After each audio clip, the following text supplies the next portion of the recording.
Okay, so welcome everybody, and thank you for coming to the Easton Historical Society and Museum.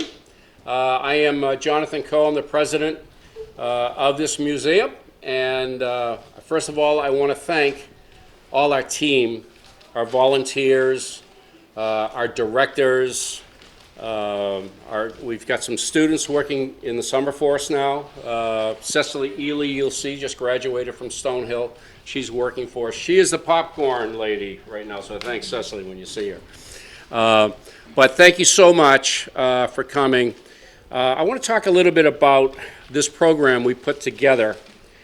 And it started about, well, quite frankly, it started last year when Mrs. Maffeo brought her 5th grade class here for a tour. I then found out that she is a lover of history. And I kind of love people that love history because they are our next member here.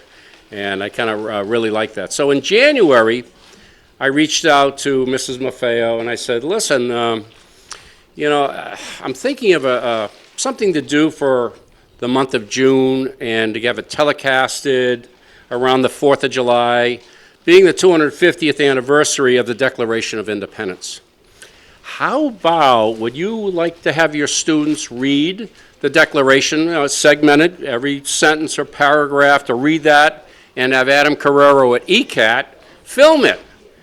And then we could show it and have an open house, like we're doing right now, and showing that as a premiere on our new 86-inch TV, which is cool. This really is really cool. We used to have the little one that's in the office now in the corner. Tough to see, and it wasn't a smart TV as well. So I can cast all sorts of videos on there now, which is great. And Mrs. Maffeo said, I love it. Let's do it. So we went, I think it was in March. We got some props.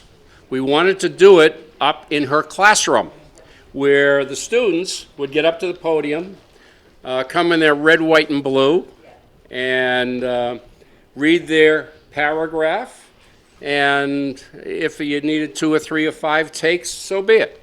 So we had a dress rehearsal, and that went really, really well. Adam could have been there filming it, but the next Monday or Tuesday, we had Adam come up with a camera, and we did a live take, which he had to edit. Adam had to edit, take it back and edit it. Not many edits.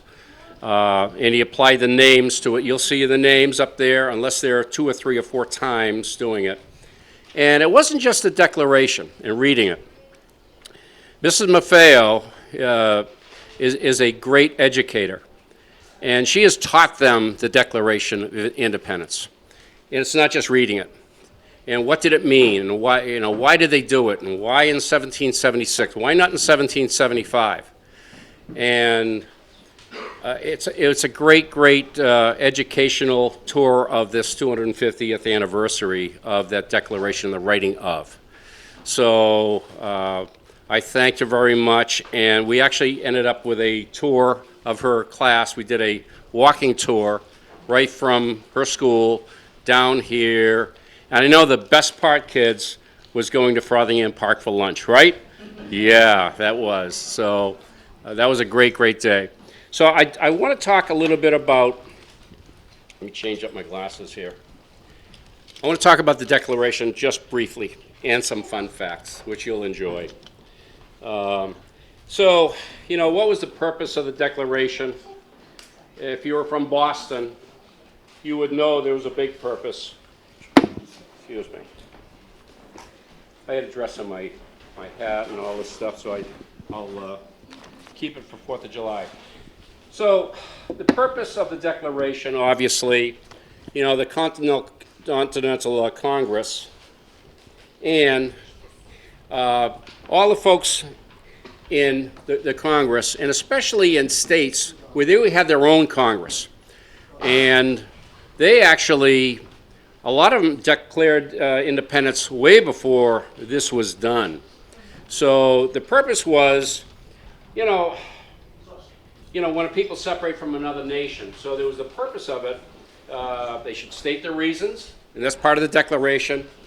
And the introduction sets the purpose of the whole document. So the declaration, which you see right here, it sets the purpose, principles of human rights. So we talk about the human rights and all of the infractions on human rights. We talk about that in the declaration. Grievances against King George. Boy, there was a number of them. You didn't have to tell people from Boston that. So, Massachusetts was ready to go. I mean, they were at war, 1775. Attempts at reconciliation. There was a lot of attempts at reconciliation. Not everybody wanted to separate from England. The Loyalists, the Tories, they didn't want any part of this. And that's why in January 76, we had Thomas Paine's Common Sense. That went out to all the colonies. Because, again, you didn't have to tell people from Boston what was happening to us. But around the colonies, where a lot of them were subjects, basically, and they still thought that they wanted to reconcile with the king. King didn't want it. He wanted to rule, hard-handed rule. And then the Declaration itself. What are we declaring? The signers. You're going to find your children, parents, your students, and as Mrs. Maffeo said, my citizens, they're going to talk about the signers and what they were, why were they important? Why were they the signers? And what have they done? What are they going to do? Which you'll hear about. So there were 56 delegates and signers of the Declaration. You're going to love this whole film. We're going to do it in about 5 minutes. I want to just tell you a couple fun facts of the Declaration. And there's a couple that are beauties. So when was it officially declared? Was it July 4th? No, it wasn't. It was actually the 2nd, not the 4th, when the Declaration was adopted. Declaration was drafted by a committee of 5. So there were 5 people that they went off and they were writing it. And really, Jefferson wrote, he was a great, great writer. And Adams wanted him to write it because he was a great writer. Adams was a great speaker. He says, I can't write like you, Thomas. So Jefferson actually wrote it. You have a famous painting right here, and it's by John Trumbull. And that was actually done in about 1818 in that area. And the interesting thing about that, which now hangs in the Capitol in the Rotunda, is that it's inaccurate. Most of the delegates there that you see in pictures weren't even there. Trumbull actually painted them in, on a lot of them. So when you see that, that is not totally accurate. Here's one. I didn't know this one. There's 26 original printed copies of the Declaration of Independence called Dunlap broadsides. They still exist today. So if somebody says the original is over here, well, original print, there's 26 still around somewhere, which is really cool. Who's got the largest signature in there, as we all know, is what? Who, Nora? Who's the largest signature? Do you know that? Who is it? Right. John Hancock. Give me a John Hancock. That's where that came from, of course. Ben Franklin. Ben Franklin's in there. He was the oldest at 70 at the signing. The youngest, Edward Rutledge. He was a youngster. He was 26. Pretty cool. The last signer of the Declaration. Anybody? Any guesses out there? Any guesses? Thomas McKean. He was in the military at the time of the signing. He didn't get to sign it, and this is questionable, somewhere between 1777 and 1781. His actually signed it, had to go back and sign it. So he was in military service. A lost copy of the Declaration was found in 1989, not too long ago, at a flea market. How much do you think that went for at the time? At the time, for $4. Got it for $4. Found out it was original. Sold for over $8 million. Woo! What a find that would have been, huh? Maybe it was up at the Lions Club. I don't know. Could have found it there. I love this one. As you'll hear Mrs. Maffeo talking about some of the signers, she's going to talk about Charles Carroll of Carrollton. And you're going to find she's laughing, all right, in the video, which is really cool. I know we had to stop it. I think some of the kids were laughing. It broke up the whole crowd. So she did it again. She's got a real smile to it and a chuckle. But it's really cool. Charles Carroll of Carrollton was one of the richest men in the colonies at the time. He was the one that, and she'll talk about this, is he died in 1832. He was the last signer to die in 1832. He was also the only Catholic of the whole signers. And he grew up in Maryland. And where Lord Baltimore was, who was another Catholic, very good friends. And a lot of Catholics came down to Maryland because it was an oppressed group at the time. And he talks about that. But I thought that was kind of interesting. So, we're going to go into this video. This video is awesome. We're going to take you from the very beginning of the Declaration. Every sentence, every word is covered by the students. They did an unbelievable job. I had questions whether they could do it. And it's quite frankly because they're very, very smart. And they have a very, very, very smart educator for a teacher, Mrs. Maffeo, that taught her, all the kids that. And we actually had all the props up there at the podium. And we also had cue cards. A flip chart was off to the side. And quite frankly, not many looked at it. It's a few. I mean, I'd be looking at the whole thing the whole time, you know, but some of them just nailed it. They remembered every word and hit it. Get a tissue, ladies and gentlemen. When you see your children up there doing this, it's just fantastic. But before I go anywhere, I'd like to, and before we put the film on, Cecily, you're getting ready? Don't put it on yet. But getting close in about a couple minutes.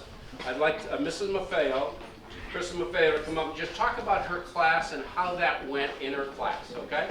Come on up.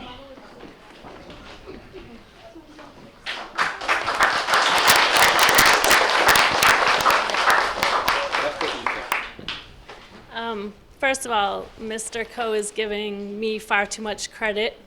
He is the one who had the idea for this, and being a lover of history and honestly, personally very patriotic, it was right up my alley. So I thank you for that. As Mr. Coe said, the students did an amazing job.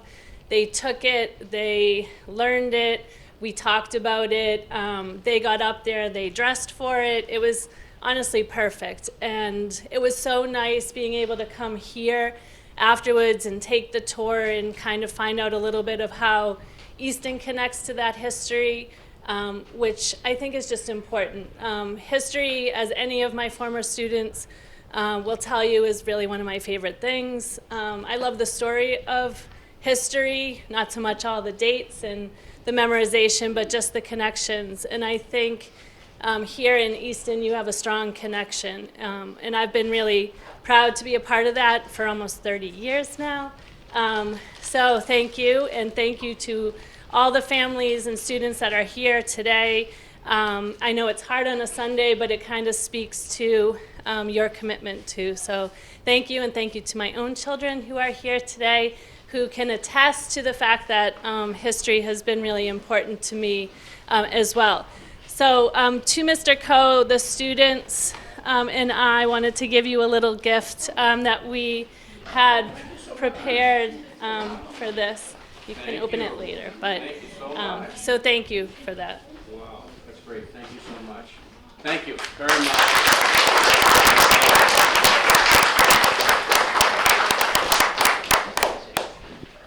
And before we, at the end of this film, which is not a long film, I thought it would take 20 minutes. I asked AI how long this would take for students. They said 20, 25 minutes. Took these kids probably, I think we edited it down to maybe 12 minutes. And it was really, really fabulous. But students, before you leave, make sure you check out at the office. We have a gift bag for you to go home with. Hi, Mike. No, wait, hold, Cecily, hold. Hold. We have a little gift bag, and there's one thing we need your input in. We've got some nice things in there. We have a nice puzzle. We've got a 13-star flag for you. We've got a couple pens in there, but we do have a sweatshirt from the Easton 300th. Ken Michael and the 300th committee. We've got a few things that we're giving you, but we need your size. So go to the office, pick up your bag. It's all labeled. And what size do you need for a sweatshirt? We have all different sizes, okay? So before you leave, and right after this video, I'm going to ask you, after the applause, we're going to have the students stand up and be recognized. And then we're going to go outside. The last thing we'll do for this program is we've got the fifth graders. I know there's the choir part. You're going to lead us in the singing of God Bless America outside, which will be filmed. And by the way, Adam is filming this whole thing. He's going to put it all together with this film, and it's going to be shown around the 4th of July. So being Flag Day today, it's kind of very apropos, and showing it on the 4th of July, even better. Cecily, roll 'em! Hi, my name is Kristen Maffeo, and I have been fortunate to teach 5th grade students in Easton Public Schools for almost 30 years. I have a particular love of American history, and I am proud to have my current 24 5th grade citizens share with you the reading of the Declaration of Independence, a document written in 1776, but which remains highly relevant today as a foundational document that stands for human rights, equality, and accountability. When, of the course of human events, it becomes necessary for one people to dissolve the political bands which have connected them with another, and to assume among the power of the earth the separate and equal station to which the laws of nature and nature's God entitle them, a decent respect to the opinions of mankind requires that they should declare the causes which impel them to the separation. We hold these truths to be self-evident, that all men are created equal, that they are endowed by the Creator with certain unalienable rights, that among these are life, liberty, and the pursuit of happiness. That to secure these rights, governments are instituted among men, deriving their just powers from the consent of the governed. That whenever any form of government becomes destructive of these ends, it is the right of the people to alter or abolish it and to institute new government. Prudence indeed will dictate that governments long established should not be changed for light and transient causes, and accordingly all experience has shown that mankind are more disposed to suffer, while evils are sufferable than to right themselves. But when a long train of abuses and usurpations, pursuing invariably the same object, evinces the design to reduce them under absolute despotism, it is their right, it is their duty to throw off such government. Such has been the patient sufferance of these colonies, and such is now the necessity which constrains them to alter their former systems of government.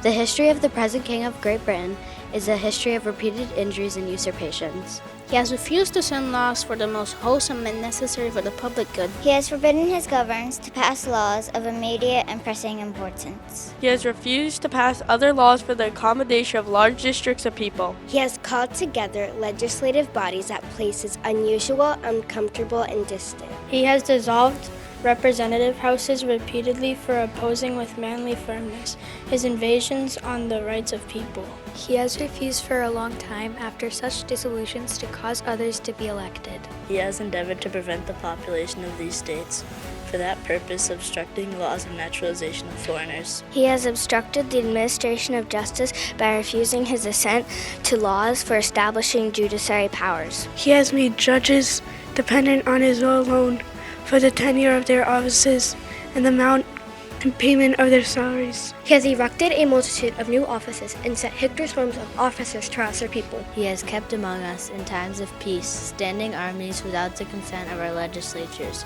He has effected to render the military independent of and superior to the civil power. He has combined with others to subject us to a jurisdiction foreign to our Constitution, for quartering large bodies of armed troops among us, and for protecting them by a mock trial. For cutting off our trade with all parts of the world, for imposing taxes on us without our consent, for depriving us in many cases of the benefits of trial by jury, for transporting us beyond seas to be tried for pretended offenses, for abolishing the free system of English laws in a neighboring province, for taking away our charters and abolishing our most valuable laws. He has abdicated government here by declaring us out of his protection and waging war against us. He has plundered our seas, ravaged our coasts, and burnt our towns. He is at this time transporting large armies of foreign mercenaries to complete the works of death, decimation, and tyranny. He has constrained our fellow citizens, taken captive on the high seas to bear arms against their country.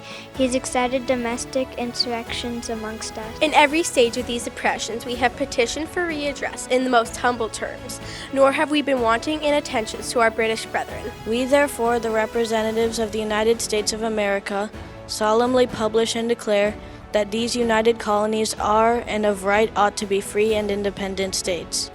And for the support of this declaration, with a firm reliance on the protection of divine providence, we mutually pledge to each other our lives, our fortunes, and our sacred honor. These are the signers of the Declaration of Independence: John Hancock, President of Continental Congress and later Governor of Massachusetts; Samuel Adams, leader of the American Revolution and later Governor of Massachusetts; John Adams, diplomat, key architect of the independence, and second President of the United States; Robert Treat Paine, first Attorney General of Massachusetts and later a state Supreme Court Justice; William Whipple, Revolutionary War general who helped secure victory at Saratoga; William Ellery, federal customs collector who helped establish a new nation's revenue system; William Williams, Connecticut state leader and supporter of wartime financing; Oliver Wolcott, Revolutionary War general and later Governor of Connecticut; Francis Lewis, member of the Continental Congress and influential New York merchant; Caesar Rodney, Delaware's wartime president or governor known for his famous ride to vote for independence; Benjamin Franklin, diplomat to France, inventor and key figure in securing French alliance; Albridge Gerry, first President of the United States, namesake of gerrymandering; George Read, signed both the Declaration and Constitution, later U.S. Senator; John Morton, cast a decisive vote for Pennsylvania in favor of independence; Samuel Huntington, President of the Continental Congress and Governor of Connecticut; John Smith, Pennsylvania militia colonel and frontier leader; Matthew Thornton, served as New Hampshire's president; Philip Livingston, Continental Congress leader and major financier of the Revolution; George Taylor, ironmaster who supplied materials for the Continental Army; Francis Hopkinson, designer of early U.S. symbols, including elements of the American flag; Button Gwinnett, acting president of Georgia and co-author of its first state constitution; Thomas Nelson Jr., governor of Virginia and wartime commander at Yorktown; Richard Henry Lee, introduced the resolution calling for independence; Thomas Jefferson, principal author of the Declaration and third President of the United States; Josiah Bartlett, first Governor of New Hampshire and founder of its State Medical Society; Stephen Hopkins, long-serving colonial governor and early advocate for colonial unity; Roger Sherman, only man to sign all 4 major founding documents, architect of the Great Compromise; Arthur Middleton, patriot leader whose estate was destroyed for supporting independence; William Floyd, U.S. Congressman and early Long Island political leader; Thomas Hayward Jr., judge and militia officer, later captured by the British; William Hooper, judge of the early advocate of the colonial rights; Benjamin Harrison, governor of Virginia and father of a future president; Thomas Lynch Jr., judge, member of Congress who worked on early military organization; Lewis Morris, early New York patriot and later a state senator; Thomas McKean, Chief Justice of Pennsylvania and later Governor of Pennsylvania; Benjamin Rush, leading physician and father of American psychiatry; William Paca, Governor of Maryland and federal judge; George Clymer, signed both the Declaration and Constitution, early U.S. representative; Joseph Hughes, key figure of establishing the Continental Navy; Robert Morris, financier of the Revolution and U.S. Senator; Richard Stockton, prominent lawyer and New Jersey Supreme Court Justice; George Walton, Governor of Georgia and U.S. Senator; Thomas Stone, negotiator of early peace efforts and U.S. Senator; James Wilson, a major framer of the Constitution and an early Supreme Court Justice; relative of the Coe family, Uncle Sam; Wilson family, Monotony, Arlington, Massachusetts; George Ross, judge and early Pennsylvania patriot leader; Abraham Clark, advocate for soldiers' rights and long-serving congressman. John Witherspoon, president of Princeton and mentor of future American leaders. John Hart, New Jersey legislator who supported wartime efforts. Carter Braxton, merchant and financier who supported the war effort. Lyman Hall, governor of Georgia and founder of University of Georgia. Edward Rutledge, governor of South Carolina, the youngest signer. George Wythe, America's first law professor and mentor to Jefferson and Marshall. John Penn, member of the Continental Congress and wartime state leader. Samuel Chase, U.S. Supreme Court Justice appointed by George Washington. Francis Lightfoot Lee, influential Virginia legislator and patriot. Charles Carroll of Carrollton, last surviving signer and influential voice for religious liberty. Happy 250th birthday, America!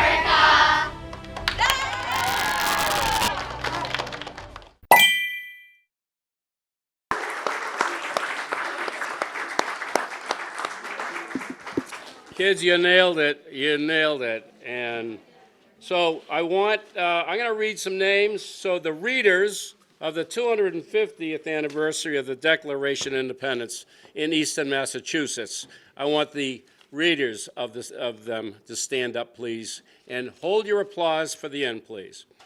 So, Mrs. Maffeo, stand up and come on in. All right. Nora Coe, stand up, please. Stay up, stay up. Jordan Gallahue. Drew Sertus. I know Drew's here. Brooklyn Wysocki. Teddy Hall. How'd you pitch the other night, Teddy? Good. Okay. Hazel Cohn. Enzo Kramer. Enzo Ferrari. I love that. Just Enzo. That's a beautiful name. Alana Joe. Alana. Patrick Toppin. Here we go, Patrick. Isabella Gredzuk. Luke Morrison. Carolyn Kitson. Joey Figueredo. Beatrice Burbank. Here's Beatrice. Max Leitner. Here's Max. Maria Ferrera de Lima. Love that name. It's a nice name. Quinn Daly. There's Quinn. Lily Caleri. Phineas Hostetler. That is a cool name, Phineas. I love that name. That's great. Catherine No. Is Catherine here? So we have a No, Joe, and Co in your class. What's up with that? We have Ava Wilson. We have Guillermo de Cuna. Isla Thompson. And Jameson Palmer. Awesome. Folks, give it up for your students. That's awesome. Woo! Awesome job. So, in about 1 minute, I'm going to give Adam a minute to get outside. He's going to position the camera there. Ron Wood, are you ready with the music? Out there with God Bless America. And we're going to kind of file out. All that please want to join in, come and join us, because the students are going to lead us in the singing of God Bless America. So let Mr. Choose